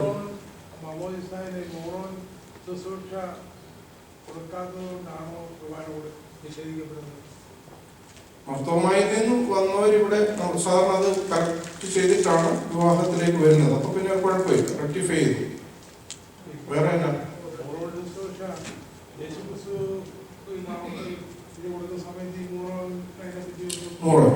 മോറനെ പറ്റി പഠിത്തം എല്ലാം അറിഞ്ഞിരിക്കണം കേട്ടോ. How this tradition of Moran came. യോഹന്നാന്റെ സുവിശേഷം വായിച്ചു. യോഹന്നാന്റെ സുവിശേഷം 21-ാം അധ്യായം. കർത്താവ് ഉദ്ധാനം ചെയ്തതിന് ശേഷം ഈ ശിഷ്യന്മാര് 2 പേര് ഓടി കർത്താവിന്റെ കബറിൽ ചെല്ലുന്നു. ആരൊക്കെയാ? ഏറ്റവും മൂത്തവനായ പത്രോസും ഏറ്റവും ഇളയവനായ യോഹന്നാനും. 2 പേരും ഓടിച്ചെന്ന് കർത്താവിന്റെ കല്ലറയ്ക്ക് ചെല്ലുന്നു. ഈ യോഹന്നാൻ ആദ്യം ചെന്നു എങ്കിലും കല്ലറയ്ക്ക് കടന്നില്ല, കയറിയില്ല, അവിടെ നിന്നു. എന്തുകൊണ്ടാണെന്നറിയാം? ഈ യോഹന്നാൻ യാക്കോബും കൂടെ ആയിരുന്നു. ഇവരുടെ മമ്മി കർത്താവിൻ്റെ അടുത്ത് ചെന്നിട്ട് പറഞ്ഞു, എൻ്റെ പിള്ളേർ 2 പേരാ, നീ മഹത്വം പ്രാപിക്കുന്ന സമയത്ത് ഒരുത്തൻ നിന്റെ വലത്തും ഒരുത്തനെടുത്തും എനിക്ക് ഇടിമക്കളുടെ അല്ലേ സൗദി മക്കളുടെ അമ്മ ചെന്ന് പറഞ്ഞു. എന്നാൽ മർക്കോസ് എഴുതിയിരിക്കുന്നത് ഈ യാക്കോബും യോഹന്നാനും കൂടി ചെന്ന് പറഞ്ഞെന്ന് എഴുതിയേക്കുന്നു. അപ്പോൾ അവരുടെ മമ്മി പഠിപ്പിച്ചതായിരുന്നു. യേശുക്രിസ്തു കാൽവരിയിൽ മരിക്കുന്നു. കാൽവരിയിൽ മരിച്ചപ്പോൾ ഇവിടെ യോഹന്നാൻ നിൽക്കുന്നത് കണ്ടുകൊണ്ട്, അപ്പുറത്ത് അമ്മയെ നിൽക്കുന്നത് കണ്ടുകൊണ്ട് യോഹന്നാന്റെ സുവിശേഷം 19-ാം അധ്യായം 34 മുതലുള്ള വാക്യങ്ങൾ. വായിക്കുകയാണ്. യോഹന്നാനോട് പറഞ്ഞു, ഇതാ നിന്റെ അമ്മയോട് പറഞ്ഞു, സ്ത്രീയെ, സ്ത്രീ എന്നുള്ള വിളിക്ക് വലിയ പ്രാധാന്യമുണ്ട്. കനാവിലെ കല്യാണത്തിലും സ്ത്രീ എന്ന് വിളിച്ചു, ഇവിടെയും സ്ത്രീ എന്ന് വിളിച്ചു. എന്താണെന്ന് വെച്ചാൽ പ്രോട്ടോ ഏവെങ്കിലും കിടക്കുകയാണ്. സ്ത്രീയുടെ സന്തതി സർപ്പത്തിന്റെ തല. കർത്താവിന് അമ്മയോട് പ്രശ്നം ഉണ്ടായിട്ടൊന്നുമല്ല. സ്ത്രീയെ സ്പെസിഫിക്കലി എഴുതിയിരിക്കുന്നത് സൽവേഷൻ എക്കോണമി തുടങ്ങുമ്പോഴും അവസാനിക്കുമ്പോഴും. അതുകൊണ്ടാണ് പറഞ്ഞത് സകല നിവൃത്തിയായി ടെറ്റലസ്റ്റായി എന്ന് പറഞ്ഞത്. പോട്ടെ. അപ്പം സ്ത്രീയെ, ഇതാ നിന്റെ മകനെന്ന് അമ്മയോടും പറഞ്ഞു. അന്ന് മുതൽ അവനെ അമ്മയെ വീട്ടിൽ കൈക്കൊണ്ടു. അപ്പൊ ഈ കഴിഞ്ഞ 20 വർഷം മറ്റേ അമ്മ പഠിപ്പിച്ചെന്ന വലത്തും ഒന്നാം സ്ഥാനം. ഈ അമ്മ ഒരു 3 ദിവസം കൂടെ ഉണ്ടായിരുന്നു. കർത്താവ് ഉദ്ധാനം വരെയുള്ള സമയം. മറിയം 3 ദിവസം കൂടി യോഹന്നാന്റെ സ്വഭാവത്തിൽ മാറ്റം വന്നു. ഓടി ഒന്നാമത് കല്ലറയ്ക്ക് എത്തിയെങ്കിലും അകത്ത് കയറിയില്ല. 1-ാം സ്ഥാനത്ത് എത്തിയവൻ അവിടെ ഹോൾഡ് ചെയ്തു. മർമ്മങ്ങളാണ് കേട്ടോ. എന്നിട്ട് പത്രോസ് അകത്ത് കയറി. എന്താ അകത്ത് കയറി കണ്ട? എന്താ? കർത്താവിന്റെ ശരീരം പൊതിഞ്ഞിരിക്കുന്ന ശീലം. അത് കണ്ടു. പത്രോസ് എന്ത് ചെയ്തെന്ന് അറിയാമോ? പത്രോസ് യോഹന്നാനും അന്ന് രാവിലെ സ്ത്രീകൾ കല്ലറയ്ക്കിലേക്ക് പോയി. അതിന് മുമ്പുണ്ടായ സംഭവമായിരുന്നു. കല്ലറയ്ക്കിലേക്ക് പോയപ്പോൾ ഈ സ്ത്രീകൾ എന്തോ കൊണ്ടാ പോയെ? എന്തൊക്കെ ഉണ്ടായിരുന്നു പരിമളത്തിനകത്ത്? സുഗന്ധദ്രവ്യം എന്ന് പറഞ്ഞാൽ മിർ എന്ന വാക്കാണ് കേട്ടോ. മിർ എന്ന വാക്ക് പരിചയപ്പെടണമെങ്കിൽ ഉത്തമഗീതം 1-ാം അധ്യായം 2-ാം വാക്യം. നിന്റെ നാമം പകർന്ന തൈലം പോലെ ഇരിക്കുന്നു. പകർന്ന തൈലം പോൽ നിന്നാമം പാരിൽ സൗരഭ്യം വീശുന്നതാൽ പാടുന്ന സാധനം മൂറാണ്. പകർന്ന തൈലം പോലെയുള്ള മൂറൻ. അപ്പൊ ഇതുമായിട്ടാണ് പോകുന്നത് അവര്. അപ്പൊ അത് ഇങ്ങനെ മിശ്രിക്കുന്നുണ്ട്, കയ്യിലിരിക്കുന്നു. ഈ കർത്താവിന്റെ ശരീരത്തിൽ പൊതിഞ്ഞ തുണി എന്ന് പറയുമ്പോൾ അതിനകത്ത് എന്നാക്കെ ഉണ്ട്? ഈ നിക്കോദിമോസും ജോസഫും, അരിമത്യക്കാരൻ ജോസഫും 100 റാത്തൽ ലവംഗവും മൂറോനും അകിലും കൊണ്ടുള്ള സുഗന്ധദ്രവ്യം അല്ലേ, അത് പുരട്ടിയ കർത്താവിന്റെ തുണി. അതൊരു റിലിക്സ് ആയിട്ട് അവർക്ക് കിട്ടിയതാണ്. അവരത് കൊണ്ടുവന്നിട്ട് ഈ അന്ന് രാവിലെ കൊണ്ടുവരുന്നൊന്നും വെറുതെ പോവില്ല ഒരു കാര്യങ്ങളും ആരാധനയിൽ. അവർ കൊണ്ടുവരുന്നു. ഇവരെവിടെയാ കാത്തിരിക്കുന്നത്? പെന്തിക്കോസ്തി വരെ എവിടെ കാത്തിരിക്കാനായിട്ടാണ് പറയുന്നത്? ഇതിന് ശേഷം, കർത്താവിന്റെ ഉദ്ധാനത്തിന് ശേഷം മാളിക മുറിയിൽ കാത്തിരിക്കാനായിട്ട് പറയുകയാണ്. ആ സമയത്ത് ഇവരെന്ത് ചെയ്യുന്നു എന്ന് ചോദിച്ചാൽ, അത് ഈ കൗതാശികമായിരിക്കുന്ന കർമ്മം നടത്തി മർക്കോസിന്റെ മാളിക. ഈ മർക്കോസാണ് കോപ്റ്റിക് സഭയുടെ സ്ഥാപകൻ. നമുക്കറിയാമല്ലോ, കോപ്റ്റിക് സഭയുടെ സ്ഥാപകൻ മർക്കോസാണ്. അപ്പോൾ മർക്കോസ് ഈജിപ്തിലേക്ക് പോകുന്ന സമയത്ത് ഈ ഉണ്ടാക്കിയ സുഗന്ധക്കൂട്ടുകൾ കൂടി കൊണ്ടുപോവുകയാണ്. അങ്ങനെയാണ് മൂറോന്റെ ഒരടിസ്ഥാനം. എന്തുകൊണ്ടാണ്? ലിറ്ററലി കർത്താവിന്റെ രക്തം അതിലുണ്ട്. മുമ്പേ പറഞ്ഞ രക്തത്തിന്റെ പ്രാധാന്യമൊക്കെ. അപ്പം നമുക്ക് ഇന്നും മറ്റ് സുറിയാനി സഭകളിലും ഓറിയന്റൽ ഓർത്തഡോക്സ് ചർച്ചസിലൊക്കെ മുറൻ കുദാശ നടക്കുന്ന സമയത്ത് ഈ കോപ്റ്റിക് സഭയിൽ നിന്ന് കൊണ്ടുവരുന്ന ഒരു പാത്രം അതിനകത്തോട്ട് ഒഴിക്കുന്ന ഒരു രീതിയും കൂടി ഉണ്ടായിരുന്നു കഴിഞ്ഞ കാലഘട്ടം വരെ എന്നുള്ളതും കൂടി. ഇതൊക്കെ സഭാചരിത്രത്തിലുള്ള കാര്യങ്ങളാണ്. അതുകൊണ്ട് മുറൻ എന്നുള്ളത് പരിശുദ്ധാത്മാവിന്റെ അടയാളമായിട്ടത് സ്വീകരിക്കുകയും ചെയ്തു. ചോദ്യം അതല്ലായിരുന്നു, അത് മാത്രമായിരുന്നില്ല. ഒരു കാര്യം അതാണ്, മുറനൊക്കെ അതിന്റെ പ്രാധാന്യം എന്ന് പറയുന്നത് ഇതാണ്. അതുകൊണ്ട് അത് സ്വീകരിച്ച ആൾക്കാരെയാണ്. ഇപ്പം നമുക്കറിയാം KP യോഹന്നാൻ ബിലീവേഴ്സ് ചർച്ച്, അവര് മുറൻ കിട്ടിയത്. അപ്പോട്ടെ, നമ്മൾ ചർച്ചയ്ക്ക് വേണ്ടി അതിനാണ് സൈമണി എന്നുള്ള വാക്ക് പറയുന്നത്. സൈമണി എന്താ? സൈമണി അപ്പോസ്തല പ്രവർത്തനങ്ങളിൽ വായിക്കുന്ന ശീമോൻ എന്നൊരു ആഭിചാരകൻ എന്നാ ചെയ്തു? പരിശുദ്ധാത്മാവിനെ ഇങ്ങോട്ട് വന്നേര് എന്നാ തരാം? സൈമണി. പരിശുദ്ധാത്മാവിനെ വിലയ്ക്ക് വാങ്ങാമെന്ന് നീ കരുതുന്നു പോകും. അതുകൊണ്ട് നിന്നോടുകൂടി പൈസ നീ എല്ലാം നശിച്ചു പോകുമെന്ന് പറഞ്ഞത്. അതുകൊണ്ട് സൈമണി എന്നുള്ള വാക്ക് ഉപയോഗിക്കും. അപ്പൊ അതുകൊണ്ട് മൂറ എന്ന് പറയുന്നത് പ്രാധാന്യമുള്ള കാര്യമാണ് എന്നുള്ളത് പ്രത്യേകിച്ച് ഓർത്തിരിക്കുക. വേറെ ചോദ്യം?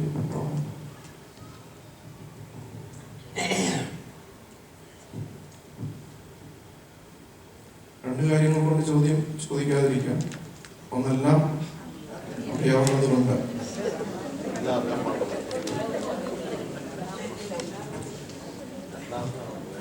ഞാൻ രണ്ടാമത്തെ പറഞ്ഞിട്ടില്ല കേട്ടോ, നിങ്ങൾ ഗസ് ചെയ്യുന്നു, നിങ്ങൾ ചുമ്മാ ഗസ് ചെയ്യുന്നു. അത് സമയമായി. ഓക്കെ. 12 മണി ജസ്റ്റ് പെട്ടെന്ന് ഒരു പ്രാക്ടിക്കൽ സൈഡിലേക്ക് ബഹുമാനപ്പെട്ട അച്ഛൻ നമ്മളോട് നിർദ്ദേശിച്ചിരിക്കുന്ന ഒരു കാര്യമുണ്ട്. അതിൻ്റെ പ്രാക്ടിക്കൽ സൈഡിലേക്ക് ഡിസ്കഷൻ ചെയ്യേണ്ടതായ കാര്യം, what are the practical challenges for growing in Christ എന്നൊരു കാര്യം. What does growing in Christ mean to you personally? ആരെങ്കിലും ഒക്കെ 1-2 പേര് ഒന്ന് പറയാമോ? ഇത്രയും നേരം കേട്ടതിൽ നിന്ന് what are the practical challenges of growing in Christ? നമ്മളങ്ങനെ കുറെ ചലഞ്ചസ് ആയിരുന്നു ഇപ്പൊ പറഞ്ഞല്ലേ. ആ ചലഞ്ചസിന്റെ ഒക്കെ ഉത്തരം കണ്ടെത്താൻ ശ്രമിക്കുകയായിരുന്നു. വേറെ എന്താ ക്രിസ്തുവിൽ വളരുന്നതിന് നമുക്ക് പ്രായോഗികമായിട്ടുള്ള വിഷമതകൾ? ഞങ്ങൾ അങ്ങനെ ശ്രമിക്കുന്നു, സാധിക്കുന്നില്ല എന്ന് ചിന്തിക്കുന്ന എന്തെങ്കിലും മേഖലകളുണ്ടോ?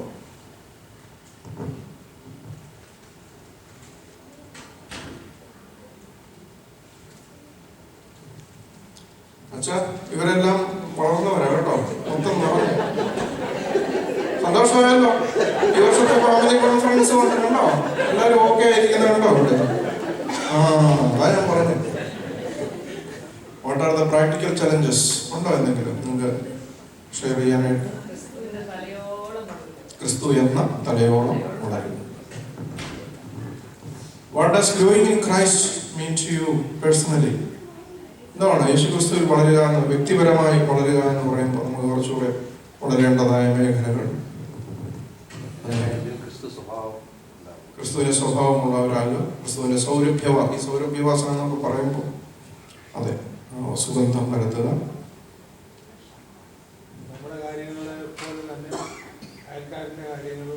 തീർച്ചയായിട്ടും അതൊരു വലിയ തിരിച്ചറിവ് കേട്ടോ. നമ്മുടെ കാര്യങ്ങൾ പോലെ അയൽവക്കക്കാരുടെ അച്ഛൻ്റെ അയൽവക്കം താമസിക്കുന്ന ആളുകളുണ്ട് ഇവിടെ. അച്ഛൻ്റെ അയൽവക്കം താമസിക്കുന്നത് ഞാൻ 3 മാസം കഴിഞ്ഞിട്ട് അവരോട് ഞാൻ എന്ന് ചോദിക്കുന്നില്ല. അയൽവക്കക്കാരൻ്റെ കാര്യം എന്ന് പറഞ്ഞാൽ നമ്മൾ മുമ്പേ പറഞ്ഞില്ല, അതിന് എക്സ്ട്രാ മൈൽ അല്ലേ? നമ്മൾ മുമ്പേ പറഞ്ഞു എക്സ്ട്രാ മൈൽ. നമ്മൾ 1 മൈൽ പോകേണ്ടത് അത്ര മതി. അതുകൊണ്ട് നമ്മുടെ ഉത്തരവാദിത്വം കഴിഞ്ഞു, റെസ്പോൺസിബിലിറ്റിയാണ്. പക്ഷേ എന്തോ സ്നേഹത്തിൽ എന്ന് പറയുമ്പോൾ നമുക്ക് അത് മനസ്സിലായല്ലോ. ഇത്രയും നാൾ നിങ്ങളുടെ ഈ വൈരാഗ്യവും ഒക്കെ നമ്മുടെ മനസ്സിൽ കിടക്കുന്നെങ്കിൽ നിങ്ങൾ കളയണം. നമുക്ക് അതുകൊണ്ട് യാതൊരു പ്രയോജനമില്ല കേട്ടോ. അത് കളഞ്ഞ് നല്ല മനസ്സോടെ നമ്മൾ മുന്നോട്ട് പോകണം. നമുക്കതുകൊണ്ട് നമ്മുടെ ശരീരം ക്ഷീണിപ്പിക്കാമെന്നുള്ളതേ ഉള്ളൂ. യാതൊരു പ്രയോജനമില്ല. മനസ്സും ശരീരവും ക്ഷീണിച്ചും തളർന്നും പോകുന്നു. അതല്ലാതെ വേറെ നമ്മള് അവരെല്ലാം നമുക്ക് ഒരു സത്യത്തിൽ പാപം എന്ന് പറയുന്നത് പാപം എന്ന് പറയുന്നതിന് എന്തായിട്ടല്ല കരുതുന്നത് സഭ? രോഗമായിട്ടാണ് കാണുന്നത്. ആ രോഗാവസ്ഥയിലാണെന്ന് ചിന്തിച്ച് അവരെ അതുപോലെ നമ്മൾ ട്രീറ്റ് ചെയ്യാനായിട്ട് ശ്രമിക്കുക എന്നുള്ളതേ ഉള്ളൂ. പിന്നെ ഭയങ്കര രോഗമാണ്, തല്ലുകൊള്ളാതെ കൈപ്പാങ്ങിനൊന്ന് മാറി നിൽക്കുകയും ചെയ്തോളാം. അതുകൊണ്ട് അത് ഞാൻ പറഞ്ഞതിന്റെ സ്പിരിച്വൽ മീനിങ്ങിൽ എടുക്കണം ഞാൻ ഈ പറയുന്നതല്ല. ഓക്കെ, വേറെ അടുത്തത്, what challenges have you faced in your journey of faith and how they shaped your growth? വിശ്വാസത്തിൽ നിങ്ങൾ വളർന്നിരിക്കുന്ന കാര്യം നിങ്ങൾ എന്തെങ്കിലുമൊക്കെ മറുപടി പറയാമോ? പ്രതികൂലതകൾ, കഷ്ടതകൾ നമ്മൾ പറഞ്ഞായിരുന്നു, അഡ്രസ് ചെയ്ത വിഷയമാണത്. വേറെ ചലഞ്ച് എന്തായിരുന്നു? വിശ്വാസത്തിൽ നമുക്ക് വരുന്ന ചലഞ്ചസ്, വെല്ലുവിളികൾ. അതിൻ്റെ ഒരു പ്രാക്ടിക്കൽ സൈഡായിരുന്നു ഈ പറഞ്ഞുകൊണ്ടിരുന്നതൊക്കെ. നമ്മൾ സത്യവിശ്വാസത്തിൽ നടന്നു പോകുന്നു. ഇപ്പോൾ ആരാധന, റെപ്പിറ്റീഷൻ, അതുപോലെ തന്നെ ഈ പറയുന്ന ഇപ്പൊ ഒത്തിരി ഇത്രയും ബുദ്ധിമുട്ടൊന്നും ഇല്ലാതെ പോയി നിന്ന് 10 മിനിറ്റ് 20 മിനിറ്റ് അല്ല 1 മണിക്കൂറോ കൊണ്ട് നല്ല പാട്ടൊക്കെ പാടി, ഗിറ്റാർ അടിച്ച് പാട്ടൊക്കെ പാടി പ്രൈസ് ആൻഡ് വർഷിപ്പൊക്കെ നടത്തിച്ച് പോരാൻ പറ്റുന്ന ഇടങ്ങളുണ്ടെന്നുള്ളത് ഒരു ചലഞ്ചാണ്. അങ്ങനെ പല പല കാര്യങ്ങളുണ്ട്. പക്ഷെ അവരെയെല്ലാം നമ്മുടെ കുഞ്ഞുങ്ങളെയും സൺഡേ സ്കൂളിലും നമ്മുടെ കുഞ്ഞുങ്ങൾ നമ്മളെ പേഴ്സണൽ ലൈഫിലും ഒക്കെ ഇത് പക്ഷേ അവരെ പറഞ്ഞ് മനസ്സിലാക്കാനുള്ള റെസ്പോൺസിബിലിറ്റി ഉണ്ട്. അതിൻ്റെ ഒരു പ്രാക്ടിക്കൽ സൈഡ് എനിക്ക് തോന്നുന്നു ആരംഭിക്കേണ്ടിയിരിക്കുന്നത് ഭവനങ്ങളിൽ നിന്ന് തന്നെയാണ്. നമ്മൾ ഈ പ്രാർത്ഥനയില്ലേ പറഞ്ഞു തന്നേക്കുന്ന പ്രാർത്ഥന, അത് സിസ്റ്റമാറ്റിക്കായിട്ട് പ്രാർത്ഥന നമ്മുടെ ആത്മരക്ഷയ്ക്ക് മതിയാകുന്നതാണെന്ന് വിചാരിച്ച്, ആവശ്യമാണെന്ന് വിചാരിച്ച് കുടുംബത്തിൽ പ്രാർത്ഥന ഉണ്ടാകുക എന്നുള്ളത് പ്രായോഗിക വശമാണ്. പ്രധാനപ്പെട്ട കാര്യം. പിന്നെ മുമ്പേ പറഞ്ഞ പോലെ ഇത് മറ്റുള്ളവർക്കൊക്കെ പറഞ്ഞു കൊടുക്കണ്ടേ എന്ന് ചോദിച്ചു അല്ലേ. വിശ്വാസങ്ങൾ മറ്റുള്ളവരെ പഠിപ്പിക്കണ്ടേ, പറഞ്ഞു കൊടുക്കണ്ടേ. അതും ഇതുപോലുള്ള അവസ്ഥകൾ നമ്മൾ ഇത്രയും പേർക്കെങ്കിലും ഒന്ന് കേൾക്കാൻ ഇടയായല്ലോ. ഇപ്പം ഇത്രയും നാളും കേൾക്കാത്ത പല കാര്യങ്ങളും കേൾക്കാൻ സാധിച്ചെങ്കിൽ അത് വലിയ കാര്യം, ദൈവത്തിന് മഹത്വം കിട്ടുന്ന കാര്യമാണ്. വിശ്വാസപരമായ കാര്യങ്ങൾ എങ്ങനെയാണ് നിങ്ങളുടെ അത് അറിവ് എന്ന് പറയുന്ന ഒരു കാര്യം. ആ അറിവ് നമ്മൾ സമ്പാദിക്കുകയും ഞാൻ ചെയ്യുന്നത് എൻ്റെ ആത്മരക്ഷയ്ക്ക് ഇടയാക്കുന്നതാണെന്നുള്ള ബോധ്യത്തിൽ അത് നിർവഹിക്കുകയും ചെയ്യുക എന്നുള്ളത്. How can the church community support individuals in their spiritual growth? എങ്ങനെയാണ് ചർച്ച് കമ്മ്യൂണിറ്റിക്ക് അവരുടെ ആത്മീയ വളർച്ചയിൽ അവരെ സഹായിക്കാൻ സാധിക്കും? നിങ്ങൾ പറ.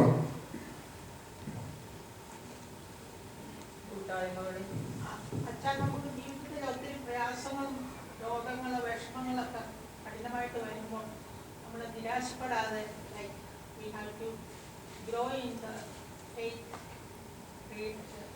നമ്മൾ കൂടുതൽ പ്രാർത്ഥിച്ച് ദൈവത്തിൽ ആശ്രയിച്ച് ജീവിതത്തിന് ഫുൾ സ്റ്റോപ്പ് ഇടേണ്ട ഒരു കാര്യമില്ല. ഈ ഒരു പുലി പണ്ട് ഈ മധു ഭാസ്കർ എന്നല്ലേ ഒരു മോട്ടിവേഷണൽ സ്പീക്കർ ഉണ്ട്. ഒരു പുലി മുയലിനെ ഓടിക്കുന്നു. വിശന്ന് പറഞ്ഞിട്ട് ഈ മുയലിനെ ഓടിക്കുക. പുലിക്ക് മുയലിനെ കിട്ടിയില്ല. പുലി എന്നായും മുയൽ ഓടി വേറെ വഴിക്ക് പോയത്. അപ്പൊ പുലി എന്നായും വിശന്നിരിക്കുക. എന്നായും അടുത്ത മുയലിനെ ഓടിക്കും. അതിനെയും കിട്ടിയില്ല. പുലി എന്നായും പിന്നെ ഓടിക്കും. അതിനെയും കിട്ടിയില്ല. പിന്നെ എന്നായും കിട്ടുന്നതിനും വരെ പോകും. അല്ലാതെ ഏതെങ്കിലും പുലി തൂങ്ങി ചൊക്കായിട്ട് കേൾക്കുന്നത് നോ പുലി ഈസ് ഗോയിങ് ടു. ഇത്ര ഉള്ളൂ. പ്രതിസന്ധികൾ എന്ന് പറയുന്നത് നമുക്ക് എത്തിപ്പെടാൻ ഫ്രസ്ട്രേഷൻ എന്ന് പറയുന്നത് നമ്മളായിരിക്കുന്ന ഇടവും നമ്മളായിരിക്കേണ്ട ഇടവും തമ്മിലുള്ള ആ വ്യത്യാസം, ഗ്യാപ്പിനാണ് ഫ്രസ്ട്രേഷൻ എന്ന് പറയുന്നത്. എൻ്റെ ഒരു ഡെഫിനേഷനാണ് കേട്ടോ. Where you are and where you are want to be, അത് തമ്മിലുള്ള വ്യത്യാസമാണ് ഫ്രസ്ട്രേഷൻ എന്ന് പറയുന്നത്. അതിന് പല പല പല പല പല കാര്യങ്ങളായിരിക്കാം ജീവിതത്തിൽ. അത് ഒന്നിലും നിരാശപ്പെട്ടു പോകരുത് എന്നുള്ളതാണ്. അത് ചർച്ച് കമ്മ്യൂണിറ്റി നമ്മൾ ശ്രദ്ധിക്കേണ്ടതായ ഒരു കാര്യമാണ്. നമ്മുടെ കമ്മ്യൂണിറ്റികൾ നമ്മൾ ശ്രദ്ധിക്കേണ്ടതായ കാര്യമാണ്. അവിടുത്തെ പ്രതിസന്ധികൾ തിരിച്ചറിയാൻ നമ്മൾ മൂലം ആർക്കും ഒരു പ്രയാസവും എന്ന് പറഞ്ഞാൽ നമ്മൾ അറിയാതെ പോകരുത് ആരുടെയും പ്രയാസങ്ങൾ. ഈ ചർച്ച് കമ്മ്യൂണിറ്റിക്ക് അതിനൊരു റെസ്പോൺസിബിലിറ്റി ഉണ്ട്. എല്ലാവരും അങ്ങോട്ടും ഇങ്ങോട്ടും പരസ്പരം അറിയാനും മനസ്സിലാക്കാനും ഷെയർ ചെയ്യാനും. അത് മുമ്പ് പറഞ്ഞ ഹീലിങ്ങിൻ്റെയും സൗഖ്യത്തിൻ്റെയും ഒരു ഹോസ്പിറ്റൽ പോലെയാകണം ചർച്ച് എന്ന് പറയുന്നതിൻ്റെ കാര്യം. അവർക്ക് തുറന്ന് സംസാരിക്കാനും ഷെയർ ചെയ്യാനുള്ളൊരു വേദിയാണോ നമ്മുടെ കൂട്ടായ്മകളെന്നുള്ളത്. മനസ്സ് തുറക്കേണ്ട വേദികളാകണം. അത് നമ്മൾ തൊട്ടടുത്ത ആൾക്കാർ പോലും ഷെയർ ചെയ്യാൻ സാധിക്കാൻ വിഷമിക്കുന്നവരുണ്ട് ധാരാളം. അതുകൊണ്ട് പല തെറ്റായ തീരുമാനങ്ങളിലേക്കും പോകുന്ന സാഹചര്യങ്ങളൊക്കെ ഒഴിവാക്കാൻ സഭയ്ക്ക് സാധിക്കും. എനിക്ക് തോന്നുന്നത് ഈ ഇടവഴിക്ക് അത് സാധിക്കുന്നുണ്ടെന്ന് എൻ്റെ വിശ്വാസം. ഒത്തിരി കാര്യങ്ങൾ നിങ്ങളുടെ കൂട്ടായ്മ ഒന്ന് നമുക്ക് താമസിച്ച് തുടങ്ങിയത് മുതൽ ബഹുമാനപ്പെട്ട നേതൃത്വത്തിൽ നിന്ന് വളരെ അനുഗ്രഹീതമായി പോകുന്ന ഈ കാര്യങ്ങളെല്ലാം ഓരോരുത്തരുടെ ആവശ്യങ്ങളും സാഹചര്യങ്ങളും കാര്യങ്ങളും മനസ്സിലാക്കി നമുക്ക് അച്ഛനൊക്കെ എന്ത് ഡെഡിക്കേറ്റഡ് ആയിട്ട് കഷ്ടപ്പെട്ടും പ്രയാസപ്പെട്ടും ഈച്ച് ആൻഡ് എവറിഥിങ് എല്ലായിടത്തും അല്ലേ. ഇവിടെ നടക്കുന്ന ഈ ഒരു 2 ആരാധനകൾക്കിടയിലുള്ള സമയം അച്ഛൻ്റെ കാര്യങ്ങളൊക്കെ പറഞ്ഞു തരുന്നതും ഒക്കെ ഞാനിങ്ങനെ കേട്ടുകൊണ്ടിരിക്കുമായിരുന്നു. എന്തൊരു ഭംഗിയായിട്ട് കാര്യങ്ങൾ സിസ്റ്റമാറ്റിക്കായിട്ട് ഈ ഇടവകയിൽ നടന്നു പോകുന്നത് ഒരു വലിയ അനുഗ്രഹമാണ്. നമുക്ക് പല ഇടവകളിൽ സാധിക്കാത്തതായ കാര്യമാണ്. അപ്പോൾ എൻ്റെ ഒരു ചെറിയ ഇടവക ആയതുകൊണ്ട് 30 കൂട്ടുകാരെ ഉള്ളതുകൊണ്ട് എനിക്ക് അവരെ പേഴ്സണലായിട്ട് ഒത്തിരി റീച്ച് ഔട്ട് ചെയ്യുകയും ഒക്കെ ചെയ്ത് എന്നാലും പ്രൗഢുണ്ട് ഇല്ലെന്ന് ഞാൻ പറയുന്നില്ല. അപ്പോൾ എല്ലായിടങ്ങളും പക്ഷേ അത് നിങ്ങൾക്ക് സാധിക്കും. മുമ്പേ പറഞ്ഞ പോലെ അയൽവക്കക്കാരുടെ വിഷമം മനസ്സിലാക്കാൻ നിങ്ങൾക്ക് സാധിക്കും. അത് ആരാണ് എൻ്റെ അയൽക്കാരൻ എന്ന് ചോദിക്കുകയും അല്ലേ, അത് തിരിച്ചറിയണം ആദ്യം ആരാണ് എൻ്റെ സഹായം ആവശ്യമായിരിക്കുന്നത്.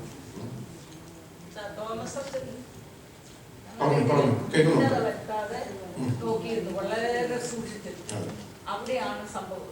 ഭിന്നതയാണ് ആരും ആരോടും മിണ്ടാത്തതും വർത്താനം പറയാത്തതും അത് പ്രശ്നവും പറയാത്തതും.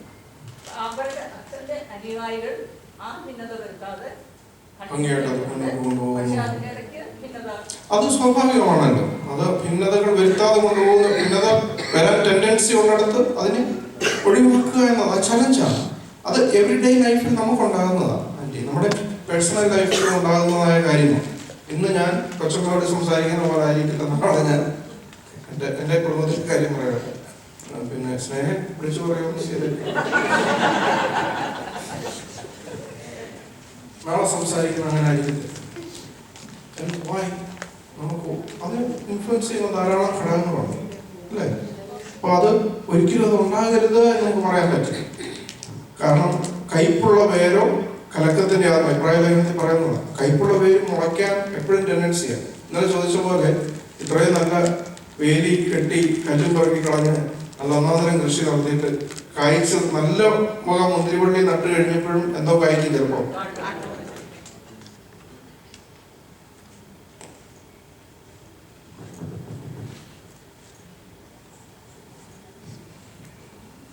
How can the church community support individuals in their spiritual life? In what ways can we encourage each other to grow in Christ within our families and communities? Okay.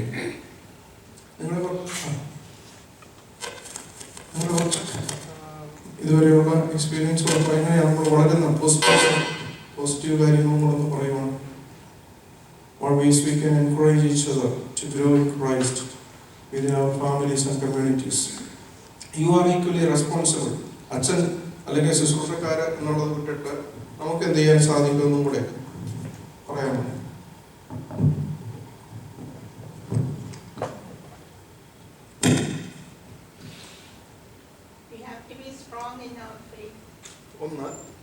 ഒന്നാമത് നമുക്കൊരു അടിസ്ഥാനം ഉണ്ടാകണം.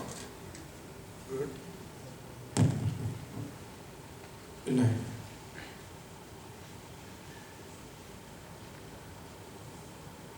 ഈ അറിവ് ഒത്തിരി കാര്യങ്ങൾ നമുക്ക് പ്രയോജനം ചെയ്യുന്നു കേട്ടോ. ഈ ഉപദേശം എന്ന് പറയുന്ന എക്സ്പോർട്ടേഷൻ നമുക്ക് കിട്ടുന്ന, പ്രബോധനം ലഭിക്കുന്നു എന്ന് പറയുന്നത് വലിയ കാര്യമാണ്. കാരണം ചില കാര്യങ്ങളിൽ നമുക്ക് എപ്പോഴും സംശയങ്ങൾ ഉണ്ടാകുകയും നമ്മൾ ചിന്തിക്കുന്നത് ശരിയാണെന്ന് ചിന്തിച്ചിട്ട് അത് ചൊല്ലി ധാരാളം കലഹങ്ങൾ ഉണ്ടാകുകയൊക്കെ ചെയ്യും. പക്ഷെ ചില കാര്യങ്ങൾ അറിവ് നമുക്ക് ലഭിച്ചു കഴിയുമ്പോൾ നമുക്കത് മനസ്സിലാകും, അതിനെപ്പറ്റി പിന്നെ പ്രശ്നങ്ങൾ ഉണ്ടാകാതിരിക്കും എന്നുള്ളതാണ് പൊതുവെയുള്ളൊരു കാര്യം. അതുകൊണ്ട് കഴിവുള്ളിടത്തോളം എന്തുകൊണ്ട് why we are doing all these things എന്നുള്ളത് അറിവ് ലഭിക്കുക. അറിവെന്ന് പറയുന്നത് ഇപ്പം ഭാര്യ കമ്മ്യൂണിക്കേറ്റ് ചെയ്യുന്നു, അല്ലെങ്കിൽ കുഞ്ഞുങ്ങൾ നമ്മളോട് കമ്മ്യൂണിക്കേറ്റ് ചെയ്യുന്നു. What they are trying to communicate with us അല്ലേ? അത് നമ്മൾ മനസ്സിലാക്കണ്ടേ? അത് മനസ്സിലാക്കുക എന്നുള്ളത് ഒരു പ്രധാനപ്പെട്ട കാര്യം. അതുകൊണ്ടാണ് യാക്കോബ് ശ്ലീഹ പറയുന്നുണ്ട്, കേൾപ്പാൻ ചെവിയുള്ളവർ കേൾക്കട്ടെ എന്നൊന്നും യാക്കോബ് ശ്ലീഹ എന്നും പറയുന്നു. ചുമ്മാ അത് ഓർക്കം തോന്നി അത് ഇത് വിളിച്ചു പറയുക. നിങ്ങൾ കേൾക്കണം. അത് യോഹന്നാനും കർത്താവൊക്കെ പറഞ്ഞ കാര്യം. അവൻ പിടിച്ച യാക്കോബ് ശ്ലീഹ എന്നും പിടിച്ചെടുക്കുക, ഉറക്കം വന്നിട്ട് പറയുന്നത്. യാക്കോബ് ശ്ലീഹ പറഞ്ഞത് കേൾപ്പാൻ വേഗതയും പറയുവാൻ താമസം. നമുക്ക് ഇന്ന് നേരെ തിരിച്ചാ. നമുക്ക് പറയാൻ ഭയങ്കര സ്പീഡാ, കേൾപ്പാൻ ഒട്ടും ക്ഷമയില്ല. കേൾപ്പാൻ വേഗത, കേൾക്കാൻ സ്പീഡ് വേണം, പറയാൻ വളരെ താമസിച്ചു. അപ്പോൾ ബി എ ഗുഡ് ലിസണർ എന്നുള്ളത് വളരെ ഇമ്പോർട്ടൻ്റ് ആയിട്ടുള്ളവർ കേൾക്കുക, ഓരോരുത്തരുടെയും പ്രതിസന്ധി അതൊന്ന് കേൾക്കുക, ചെവി കൊടുക്കുക, പിന്നെ അറിവ് സമ്പാദിക്കുക. വളരെ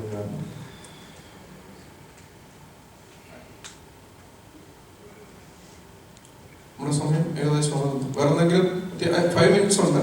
എന്തെങ്കിലും അത്യാവശ്യ കാര്യങ്ങളുണ്ടെങ്കിൽ ചോദിച്ചാൽ പറയാം, അല്ലെങ്കിൽ നമുക്ക് കണ്ടുപോയി.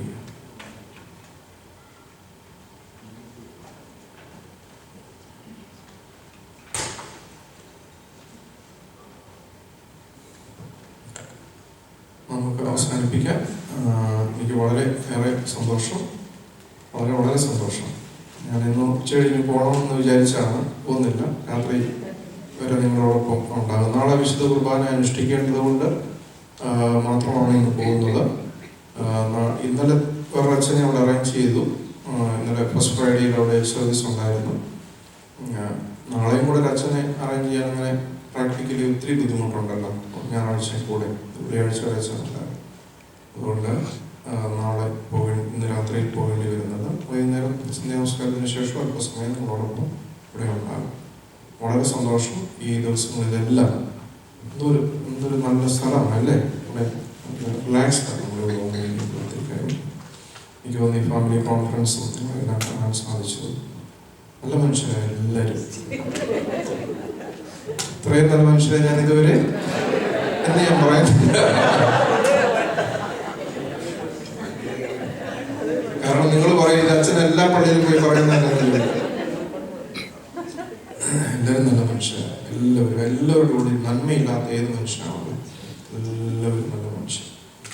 ആ നന്മയെ നമുക്ക് കൂടുതൽ പുറത്തേക്ക് കൊണ്ടുവന്നിട്ട് നല്ല രീതിയിൽ പ്രവർത്തിക്കാനായിട്ട് ചെറിയ കാര്യങ്ങളൊക്കെ നമുക്ക് ഉണ്ടാകും. പക്ഷെ നമ്മുടെ അടുത്ത തലമുറയ്ക്ക് വേണ്ടി നിങ്ങൾ അനുഗ്രഹീതമായി പ്രവർത്തിച്ചുകൊണ്ടിരിക്കുന്നു. ഇവിടെ കൊളുത്തപ്പെട്ട ദീപം അത് തലമുറയായിട്ട് മാറി ഇങ്ങനെ ഈ പ്രിയപ്പെട്ടവരിലൂടെ എല്ലാം നിങ്ങളിൽ നിന്ന് ഒരാൾ വളർന്നു വന്ന് നിങ്ങളുടെ കൂട്ടത്തിലുണ്ടായിരുന്നെന്ന് അച്ഛൻ്റെ പശ്ചിമയായി നിങ്ങൾക്ക് നൽകുന്നു.